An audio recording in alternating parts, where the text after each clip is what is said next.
The freezing fridge puts on halt with certain coldness or indifference the natural process of decay of some foods facilitating for me the once so glorious and so hard task of collecting by hunting my delicious prey. Hunting is now in fridge.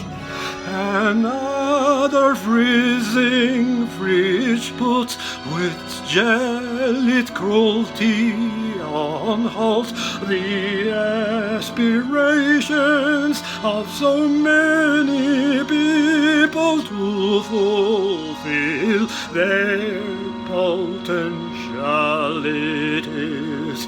Such is its legacy. Capitalism it's called. Capitalism is called. It is time to the